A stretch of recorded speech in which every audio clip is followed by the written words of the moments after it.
Most people think their day starts at the kitchen table with the first sip of coffee. They're dead wrong. Your independence isn't lost in the grocery store or on a long walk. It's won or lost in what I call the 3-foot danger zone. That's the tiny, treacherous distance between your mattress and the rug. It's that 30-second window where you're upright, but your brain hasn't yet downloaded the instructions to your legs. If you're over 75, you know the feeling, that split second of wobble, where you have to reach for the nightstand or do the wall walk just to get to the bathroom. Now, your doctor or a well-meaning trainer has probably told you to start the day with some light stretching. Here is the insider truth they won't tell you. Stretching a cold, dormant muscle is like trying to pull on a frozen rubber band. If you pull a frozen band, it doesn't get flexible. It develops micro tears. It gets weaker. By just stretching in the morning, you are actually lengthening a muscle that hasn't been turned on yet. You're making your joints loose and unstable right when you need them to be a solid fortress. The problem isn't that your muscles are tight. The problem is a signal blackout. While you slept for 8 hours, your central nervous system went into low power mode. Your blood pooled in your calves, your joint fluid turned to thick sludge, and the electrical connection between your brain and your hips went offline. You don't need to stretch your body. You need to re-electrify it. You need a neural handshake. I'm handing you the ignition formula. This isn't a workout. It's a 6-step neurological power-up sequence. We are going to flip the switches on your internal grid, move the blood back to your heart, and prime your vertical thrusters. By the time your feet finally touch that carpet, your body won't just be awake, it will be fortified. You're about to stop surviving the morning and start commanding it. Let's flip the first switch. We are kicking things off with the heavy hitter of human movement. In this system, we don't save the best for last. We lead with the muscle group that dictates whether you stand tall with confidence or stoop under the weight of your own frame. Your posterior chain, the massive network of muscles running from your heels to your neck, is the literal engine room of your body. While you were asleep, this engine didn't just idle. It went into a state of neurological hibernation. This is the root cause of the morning stoop. When your glutes are dormant and you try to stand up, your body faces a structural identity crisis. Your lower back, the lumbar spine, is forced to moonlight as a hip muscle. It's a high-precision stabilizer being forced to act like a heavy-duty crane. This mechanical mismatch is exactly why you wake up with that nagging, sharp spinal ache. Your back is screaming because it's doing a job it was never designed for. We are going to end that cycle right now by forging what I call pelvic armor.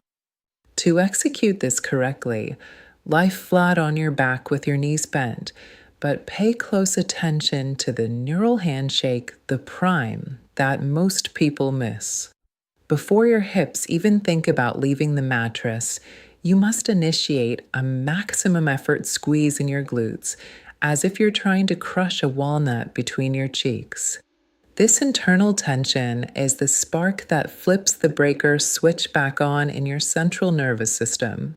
Only once that connection is locked should you drive through your heels to bridge your hips toward the ceiling. You aren't just lifting your body, you're reestablishing the anchor of your entire upright life. Here is the pro secret for maximum metabolic impact. Do not let your hips touch the bed between repetitions. You must stay in the active zone for 12 deliberate, high-tension reps by hovering just an inch above the mattress before driving back up. You force your nervous system to stay live. This constant tension effectively welds your structural anchor back into place, ensuring that when you finally stand up, your glutes are ready to carry your weight, leaving your lower back free to do what it does best: stay painless and stable. Now that we've secured your foundation, we have to address the most dangerous glitch in the aging body: the magnet foot trap. You felt it, that heavy, wooden sensation where your feet feel like they're being pulled toward the floor by a powerful magnet. In clinical circles, we call this a shuffling gait, and it is the single most aggressive predictor of a devastating household fall. It's not just about weak muscles, it's a communication breakdown. Your brain is sending the lift signal, but the message is getting lost in the static of your morning fog. We aren't just moving your legs here. We are performing a neurological pre-flight check to ensure your landing gear is fully operational before you take off from the bed. To defeat the shuffle, we have to wake up the psoas, the hidden executive of your walking machine. This deep muscle is the only one that connects your upper body directly to your lower limbs. If the psoas is ghosting you, you will trip over a rug as thin as a coin. For the execution, you must first establish your structural launch pad. Flatten your spine against the mattress until there is zero daylight between your back and the bed. This is your inner corset. If your back arches, the drill fails because you're using momentum instead of mechanics. Now lift one knee toward your chest with militant, surgical precision. This isn't a casual stroll, it's a high-intent march. The meta goal here is neural rewiring. By holding that knee at the peak for a split second, you are forcing your brain to acknowledge and reclaim that limb. Perform 20 alternating reps with zero momentum control. You are effectively clearing the signal static and telling your psoas to report for active duty. By the time you finish the circuit, you've silenced the shuffle and programmed your body to step with intention, transforming those heavy, magnetic feet into high-clearance tools of independence. Now we move to the mechanical maintenance portion of the morning. If you wake up feeling like your knees are filled with coarse sand or shards of glass, you're experiencing joint stagnation. Overnight, your synovial fluid, the high-grade biological lubricant that keeps your cartilage from grinding, undergoes a chemical shift. Without movement, it thickens into a heavy, stubborn sludge. Most people make the mistake of standing up and walking it off, but that is like redlining a car engine before the oil has had a chance to circulate. You're asking for wear and tear on a dry system. To understand the solution, use the dry sponge metaphor. If you take a bone-dry kitchen sponge and try to pull it apart, the fibers will snap and tear. But if you submerge it and squeeze it, the moisture flows into every pore, making it resilient and flexible. Your knee works on the exact same sponge mechanism. It requires physical compression and expansion to flush the joint with fresh, warm lubricant.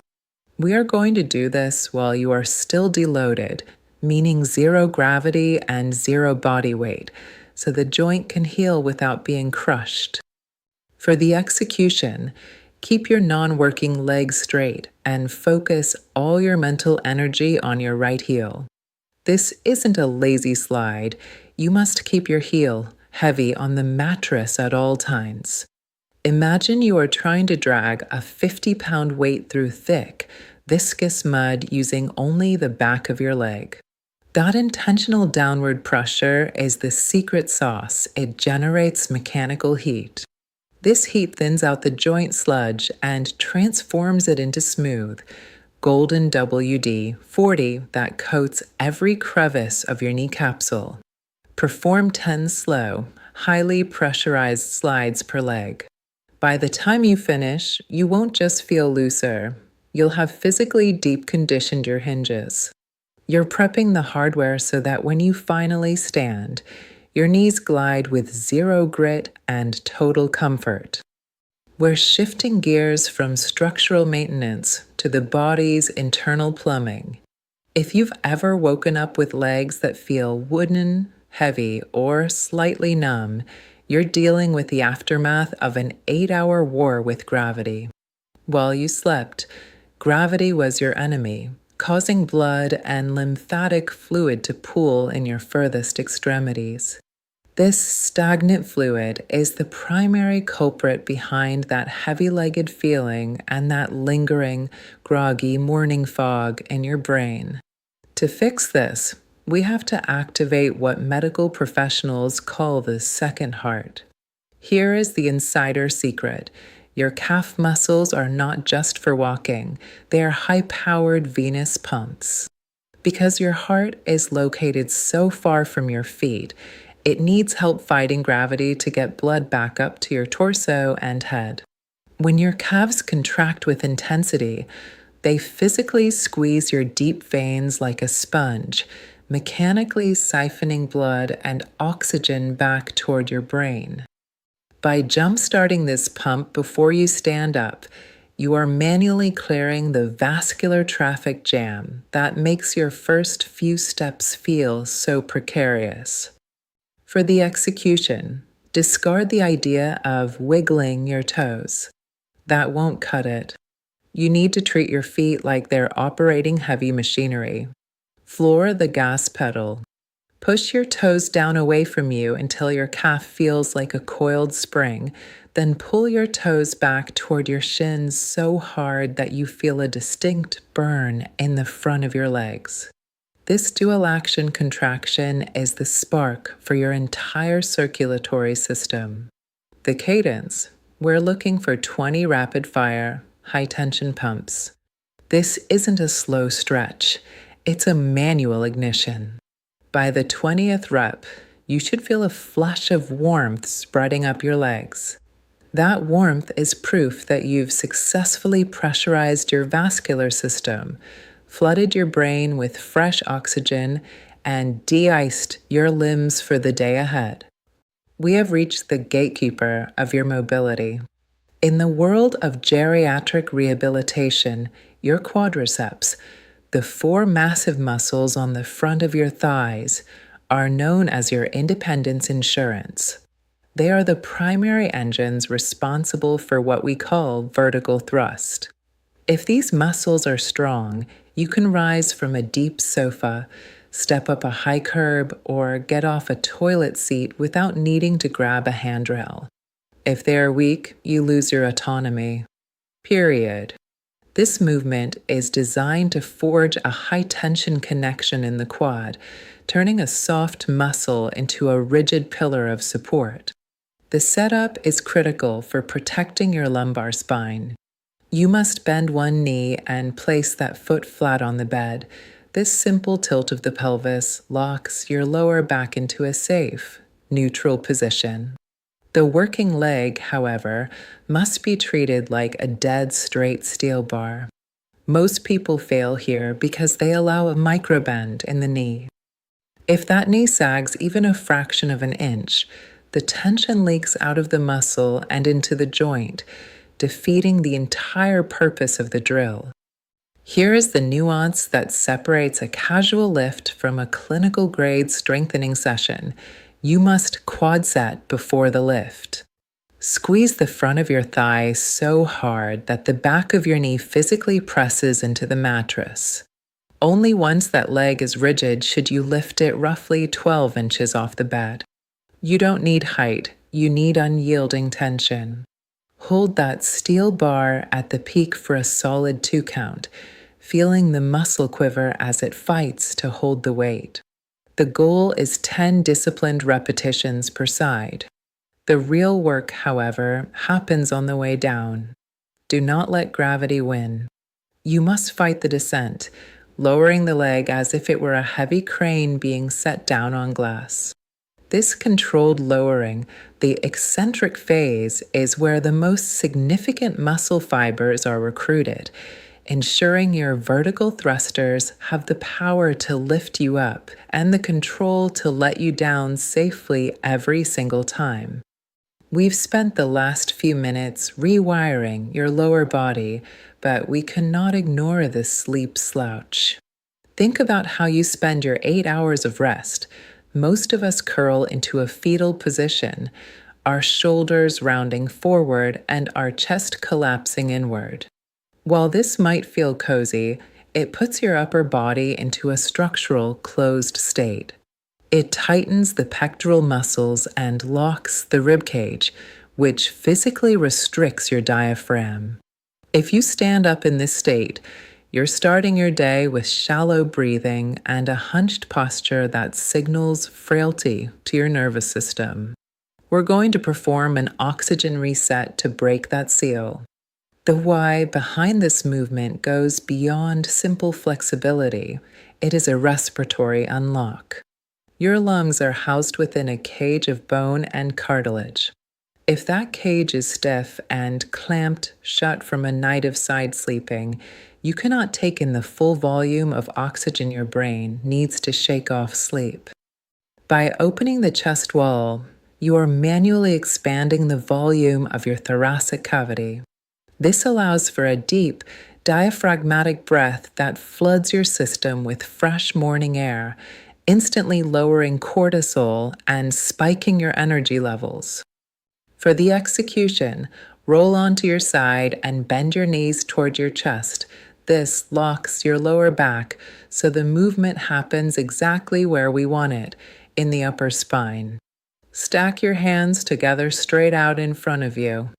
Now, with slow, deliberate intent, lift your top arm and arc it across your body like you're opening the cover of a giant, ancient book. Don't just move your arm. Follow your hand with your eyes. This ensures your neck and upper back rotate as a single fluid unit. As you reach the peak of the opening, exhale deeply, empty your lungs completely to let your shoulder sink closer to the mattress. You should feel a massive, unzipping sensation across your chest and between your shoulder blades. Perform 5 slow, rhythmic opens on each side. You aren't just stretching, you're resetting your posture and expanding your lung capacity, ensuring you step out of bed with an open heart, a straight spine, and a full tank of oxygen. It's time to move past the outdated stretching advice that keeps you stiff and vulnerable. You have just graduated from a passive morning to a high-performance start. You now possess the gravity-defying ignition system, a tactical, 6-step sequence designed to override the signal blackout of sleep and reclaim your physical autonomy before gravity even has a chance to pull at you. Here is your daily checklist for total morning dominance: the pelvic power drive, the anchor you flipped the switch on your posterior chain and built the pelvic armor needed to protect your spine. The high-stepping circuit, the brain sync you've rewired the communication between your brain and your feet, effectively dismantling the magnet foot trap. The friction flush, the lube you've pressurized your internal hydraulics and deep lubricated your knees with biological WD-40. The vascular ignition, the pump you've activated your second heart, flushing out the morning fog and jump-starting your circulation. The vertical thrusters, the strength you've ensured your independence by firing up the Gatekeeper muscles that will power you up from any chair. The ribcage expansion, the breath you've performed a total respiratory reset, opening your posture and fueling your brain with a fresh tank of oxygen.